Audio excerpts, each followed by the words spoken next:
Hello everyone, it's me জিয়ান from জিয়ান and on. অনেকদিন পরে হইতেছে যে আপনাদের সাথে আবারও ফুটবল নিয়ে কথাবার্তা বলতে পারতেছি। I am very very happy. তো এই হ্যাপিটা আসলে বেশিক্ষণ থাকতে পারতেছি না, বিকজ যেতেছে গত রাতে যে ম্যাচটা হয়েছে ভাই, মানে এটা মাইনা নিতে as a Real Madrid fan হিসাবে এটা মাইনা নিতে অনেক বেশি কষ্ট হইলো। কিচ্ছু করার নাই, ফুটবল ইজ এ গেম, এটা আপনাকে মাইনা নিতেই হবে। আর্সেনাল যে এমন একটা পারফরমেন্স করে ফেলবে আসলে এইটা আমারও কল্পনার বাইরে ছিল। সো মাই ফাকিং আর্সেনাল, তারা যে ভাই এই লেভেলের পারফরমেন্স করবে এটা আমি নিজেই হইতেছে স্যাড হয়ে গেছি। Declan rice super duper performance করছে। ডেকল্যান রাইস তিনি হইতেছে যে মিকেল আর্তেতার একটা কথা বলছিলেন যে মাঠটা যেহেতু আমাদের এমিরেটসের মাঠ এবং সেইখানে সমগ্র ফ্যানরা আমাদের এবং আমাদের গড়ের মাঠ অ্যাটমসফিয়ার থেকে শুরু করে সবকিছু তাদের অনুকূলে থাকবে। সো এই ম্যাচটা তারা চাবে হইতেছে যে সমগ্র রিয়াল মাদ্রিদের সাথে শুধু 11 জন প্লেয়ার না, সমগ্র দর্শকরা একসাথে রিয়াল মাদ্রিদের বিপক্ষে খেলবে। বাট সেটাই কিন্তু হয়েছে। ডেকল্যান রাইসের ফার্স্ট ফ্রি কিকটার কথা আপনাকে বলতেই হবে। আপনি যদি একটা ফুটবল ফ্যান হয়ে থাকেন, ডেকল্যান রাইসের ফার্স্ট গোলটাকে আপনাকে অবশ্যই অ্যাপ্রিসিয়েট জানাইতেই হবে। বাই সুপার লেভেল একটা গোল হয়েছে। That's was absolutely brilliant by Declan Rice. তো কিন্তু আমরা অনেক কিছু শুনছি যে পেনাল্টিতে দলের এইটা হয় সেইটা হয়, বাট ফ্রি কিকে যে দলকে হারাই দিতে পারে সেটার প্রমাণ ছিল গতকালকে আর্সেনাল ভার্সেস রিয়াল মাদ্রিদের এই ম্যাচটাতে। ডেকল্যান রাইস প্রবাবলি হইতেছে দ্য গ্রেটেস্ট ফ্রি কিক তিনি তার লাইফে করে ফেলছে। একই ম্যাচে দুইটা এবং দুইটাতেই দুইটা গোল। ভাই এর থেকে ভালো কি হইতে পারে? ডেকল্যান রাইস তিনি নিজেও বলছে যে তার কেরিয়ারের বেস্ট হয়তো পারফরমেন্স তিনি করে ফেলছে। এগেইনস্ট রিয়াল মাদ্রিদ, ইউসিএল এর কোয়ার্টার ফাইনাল, দুইটা ফ্রি কিক, দুইটা গোল। ভাই রিয়াল মাদ্রিদের বাড়িতে যাওয়ার টিকিটটাও প্রায় অনেকটাই নিশ্চিত করা ফেলছে। বাট রিয়াল মাদ্রিদ বলে কথা, ইতিহাস রিয়াল মাদ্রিদের সাথে আছে। এই সমস্ত কামব্যাকের গল্পগুলো রিয়াল মাদ্রিদের সাথে আছে। বাট এটা অনেক বেশি ডিফিকাল্ট হতে যাচ্ছে রিয়াল মাদ্রিদের জন্য কামব্যাক করা। ওভারঅল মিলে হয়েছে রিয়াল মাদ্রিদের বাজে একটা ডে ছিল।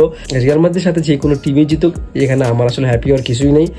বিকজ হইতেছে মাই ফার্স্ট প্রায়োরিটি হইতেছে রিয়াল মাদ্রিদ, দেন হইতেছে ফাকিং আর্সেনাল। সো আমি চাই আর্সেনাল শিরোপা জিতুক, বাট সেটা রিয়াল মাদ্রিদকে হারায় এটা ভাই একটু কষ্টই হইতেছে। বাট কিচ্ছু করার না, সুপার ছিল গতকালকে আর্সেনাল। মিকেল আর্তেতার কথা রাখছে তার প্লেয়াররা। ম্যাচের স্টেট দেখলে আপনি অবশ্যই বলতে পারবেন, শর্ট অ্যান্ড টার্গেট দেখলে বলতে পারবেন, সবকিছু মিলা হইতেছে আর্সেনালের জন্য একটা সুপার ডুপার রাত ছিল। ওনাদের রিয়াল মাদ্রিদের জন্য কিন্তু একটা বাজে একটা রাত ছিল।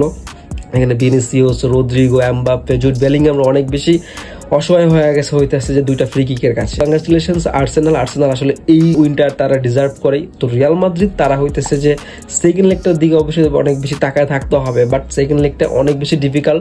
As a Real Madrid fan হিসেবে আমাকে এটা মাইনে নিতে হইতেছে। রিয়াল মাদ্রিদের হয়তো বা এইবারের ইউসিএল এর যাত্রাটা এখানেই শেষ হইতে যাইতেছে কোয়ার্টার ফাইনালে।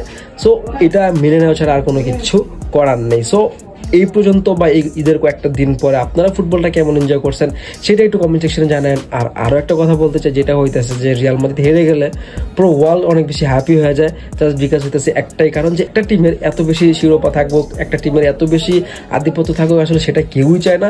এই একটাই কারণ যে রিয়াল মাদ্রিদ হারলে অনেক বেশি হ্যাপি হয়ে যায় রিয়াল মাদ্রিদ ফ্যান ব্যতীত যারা আছে তারা। এটা নিয়ে আসলে প্যারা খাওয়ার তেমন কিছুই নেই। রিয়াল মাদ্রিদের প্রত্যেকটা জয় আমরা যেভাবে উল্লাস করি, সো রিয়াল মাদ্রিদের প্রত্যেকটা হার আমাদেরকে সেভাবে মেনে নিতে হবে এবং রিয়াল মাদ্রিদ দলের সাথে অবশ্যই থাকতে হবে। সো আমরা যারা রিয়াল মাদ্রিদ ফ্যান সবাই একসাথে বলতে চাই আসি আলগানা মাদ্রিদ। সো আপনারা ফুটবলটাকে এই মুহূর্তে কেমন এনজয় করতেছেন সেটা একটু কমেন্ট সেকশনে সবার আগে জানাই যাবেন। By the way guys, 12 April হচ্ছে যে লং মার্চ ফর গাজা, বিশাল একটা কর্মসূচি অ্যারেঞ্জ করা হইতেছে। প্যালেস্তাইনের উপরে যেই রকমের একটা নৃশংস হত্যাকাণ্ড চালাইতেছে ইসরায়েল, সেটার আমরা তীব্র নিন্দা জানাই এবং আমরা প্যালেস্তাইনের পাশে সবসময় আছি, সবসময় থাকতে চাই।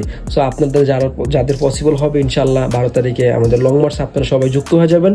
সো আমরা যারা এই ফুটবল কমিউনিটিতে আছি সবাই চেষ্টা করবো ইনশাল্লাহ সেখানে যুক্ত হওয়ার জন্য। তো এই ছিল আজকের এই ভিডিওটা। ভিডিও যদি ভালো লাগে অবশ্যই একটু শেয়ার করে দেন। ধন্যবাদ সবাইকে।